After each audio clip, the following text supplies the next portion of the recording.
അസ്സലാമു അലൈക്കും. സുഖമല്ലേ മക്കളെ? കുറച്ച് ദിവസങ്ങളായിട്ടൊരു വീഡിയോസ് കിടന്നത്, ഒരു വീഡിയോസ് അല്ല ഇട്ടില്ലേ, കുറേ വീഡിയോസും കുറേ ന്യൂസ് ചാനലുകൾ കൂടിയും പറയുന്നുണ്ട് ഒരു പെൺകുട്ടിയുടെ മരണത്തെക്കുറിച്ച്. നിങ്ങളെല്ലാവരും കേട്ട് കാണുമെന്ന് വിചാരിക്കും. ഞാൻ കേട്ടിട്ടുണ്ടാവണം, കുറച്ച് ആൾക്കാരെ കേൾക്കാതിരിക്കുള്ളൂ. 26 വയസ്സുള്ളൊരു പൊന്നുമോള് 50 പവൻ്റെ സ്ത്രീധനം കൊടുത്ത് വിവാഹം ചെയ്തു കൊടുത്ത് അവിടെ ശാരീരികമായിട്ടും മാനസികമായിട്ടുള്ള പ്രശ്നങ്ങൾ നേരിട്ട് അമ്മായിയമ്മയും നാത്തൂനും ഭർത്താവും ഒരുമിച്ച് നിന്നുകൊണ്ട് അതിനെ മർദ്ദിക്കുക, അതിൻ്റെ സ്വർണ്ണങ്ങളൊക്കെ എടുത്ത് കാറ് വാങ്ങിക്കുക, കടം വീട്ടുക, ജാളി അടിക്കുക, ഇതൊക്കെയാണ് നമ്മളുടെ ചെറിയ പെൺകുട്ടികളെ കല്യാണം കഴിച്ച ഭർത്താക്കന്മാരിപ്പോൾ ചെയ്യുന്ന പണി. അവർക്ക് ജാളി അടിക്കാൻ ഇതിനൊക്കെ അവരെ കൊണ്ട് അധ്വാനിച്ചുണ്ടാക്കാൻ പറ്റാത്തത് അവർ പെണ്ണിൻ്റെ വീട്ടിൽ നിന്ന് വാങ്ങി, അല്ലെങ്കിൽ ഇനിയും കൊണ്ടുപോവാ എന്ന് പറഞ്ഞാൽ അവിടുന്ന് അവരതെങ്ങനെ ഉണ്ടാക്കുന്നു എന്നുള്ളത് ഇവർക്ക് അറിയേണ്ട ആവശ്യമില്ല. അമ്മായിമ്മക്കും അറിയണ്ട, നാത്തൂനും അറിയണ്ട, ഭർത്താവിനും അറിയണ്ട. അവർക്ക് പണം വേണം. അതിനുവേണ്ടി ഈ മക്കളെ മാനസികമായും ശാരീരികമായും പീഡിപ്പിക്കുക.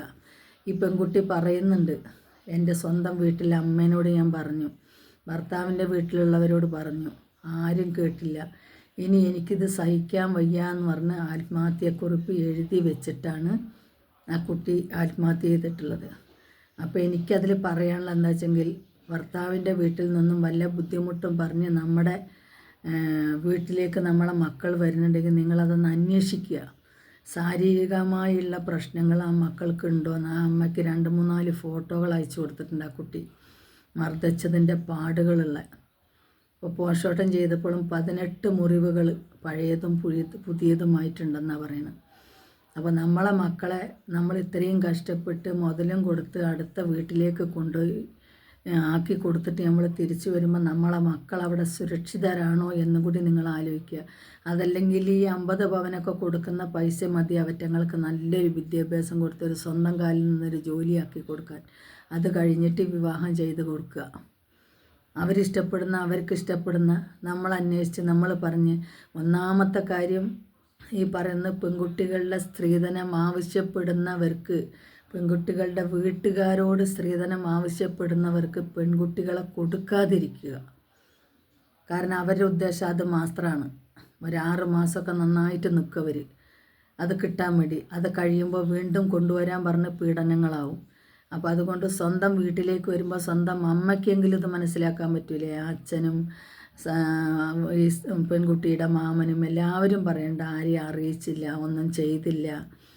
അവർ തന്നെ സമാധാനിപ്പിച്ച് വീണ്ടും അങ്ങോട്ട് തന്നെ പറഞ്ഞു വിട്ട് അതിനെ മരണത്തിലേക്ക് തള്ളി വിട്ടുന്ന എല്ലാ പെൺകുട്ടികളും ഒരുമാതിരിയാണെന്ന് ഞാൻ പറയുന്നില്ല.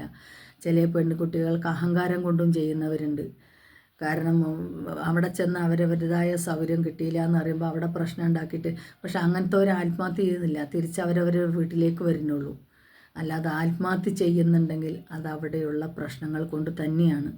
അത് സ്വന്തം വീട്ടുകാരോ അല്ലെങ്കിൽ കുടുംബങ്ങളോടോ. ഈ പെൺകുട്ടികളോടും എനിക്ക് പറയാനുള്ളത്, നിങ്ങൾ സ്വന്തം അച്ഛനോടും അമ്മനോടും പറഞ്ഞ് കേട്ടില്ല എന്നുണ്ടെങ്കിൽ, ഭർത്താവിനോടും ഭർത്താവിൻ്റെ വീട്ടുകാരോടും പറഞ്ഞത് കേട്ടില്ല എന്നുണ്ടെങ്കിൽ ഒരു പോലീസ് സ്റ്റേഷനിൽ പോയിട്ട് പെറ്റീഷൻ കൊടുക്കൂ. അതല്ലേ വേണ്ടത്. അല്ലാതെ സ്വന്തം ജീവിതം നശിപ്പിച്ച് ജീവൻ കളഞ്ഞിട്ട് നിങ്ങൾക്ക് എന്ത് നേടാനാണ്? അവർ കുറച്ച് ദിവസം കഴിഞ്ഞ് ജയിലിൽ നിന്ന് ഇറങ്ങി ഇതെല്ലാം കഴിഞ്ഞ് അവൻ വീണ്ടും വേറൊരു വിവാഹം കഴിച്ച് അവൻ ജീവിക്കും. പക്ഷെ പോകുന്നത് പൊന്നു മക്കളെ നിങ്ങളെ ജീവനല്ലേ. നിങ്ങൾ എന്തിനാണ് ഇങ്ങനെ ജീവൻ കളയാൻ നിൽക്കുന്നത്? ഇന്നത്തെ കാലത്ത് നമുക്ക് എന്തെല്ലാം ജോലികൾ നമുക്കുണ്ട്.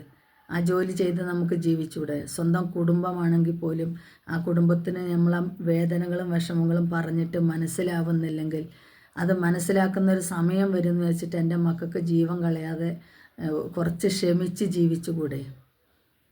എത്രയോ സ്ഥാപനങ്ങൾ നമുക്ക് ജോലി ചെയ്യാനും താമസിച്ച് ജോലി ചെയ്യാനുള്ള സ്ഥാപനങ്ങളുണ്ട്. അങ്ങനത്തെ സ്ഥലങ്ങളിൽ നിങ്ങൾക്ക് പോയിക്കൂടെ? എന്തിനാണ് സ്വന്തം ജീവൻ കളയുന്നത്? ആർക്കാണ് നഷ്ടം?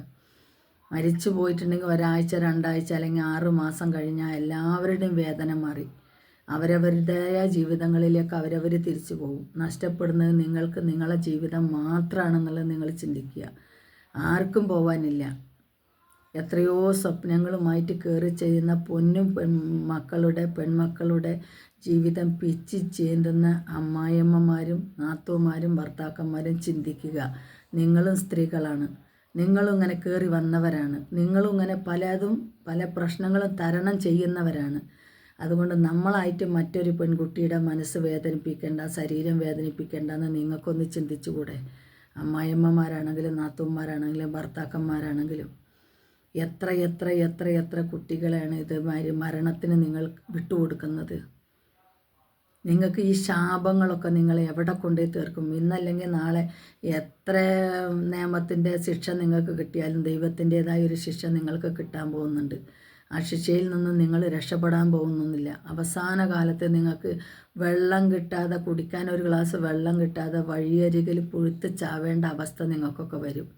ഇത്രയും കടുപ്പമുള്ള ശിക്ഷകളൊക്കെ ഈ പാവപ്പെട്ട പെൺകുട്ടികൾക്ക് കൊടുത്തുകൊണ്ട് അവരെ മരണത്തിലേക്ക് തള്ളിവിട്ട് നിങ്ങൾ ആർമാദിച്ച് ജീവിച്ചാൽ അതൊക്കെ നിങ്ങളൊന്ന് ചിന്തിക്കുന്നത് നല്ലതായിരിക്കും.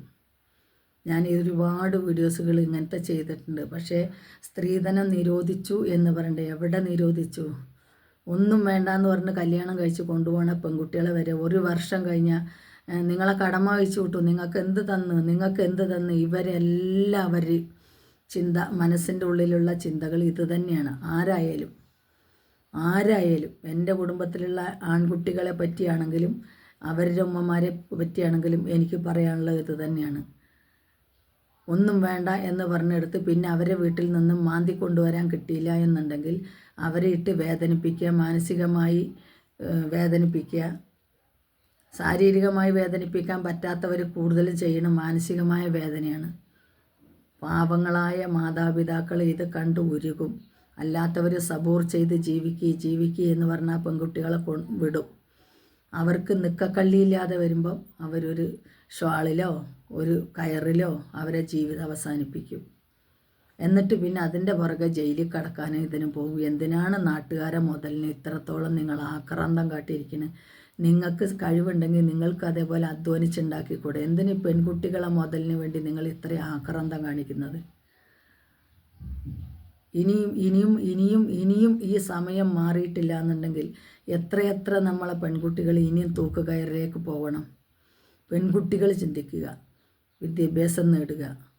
അതിന് നിവൃത്തിയില്ലാത്ത കുടുംബങ്ങളാണെങ്കിൽ സ്വന്തം ജീവിതം വല്ല തൊഴിലും എടുത്ത് ജീവിക്കുക.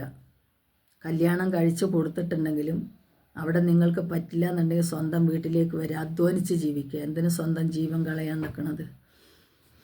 ഏതായാലും ഞാൻ നിർത്തുന്നു. പറഞ്ഞത് കൊണ്ടൊന്നും ഈ അമ്മായിമ്മമാരും ഈ നാത്തൂന്മാരും ഈ ഭർത്താക്കന്മാരും മനസ്സിലാക്കി നല്ല മനുഷ്യന്മാരാവും എന്നുള്ള പ്രതീക്ഷയൊന്നും എനിക്കൊന്നുമില്ല. കാരണം അവർ നാട്ടുകാരെ മുതൽ വാങ്ങി തിന്ന് കൊഴുത്ത് ജീവിക്കാൻ തീരുമാനിച്ചവർ അങ്ങനെ തന്നെ ജീവിക്കുള്ളൂ. അതിൽ നമ്മളാണ് മാറേണ്ടത്. പെൺകുട്ടികളാണ് തീരുമാനമെടുക്കേണ്ടത്, അല്ലാതെ അവരല്ല. ഏതായാലും നിർത്തുന്നു. അസ്സലാമു അലൈക്കും.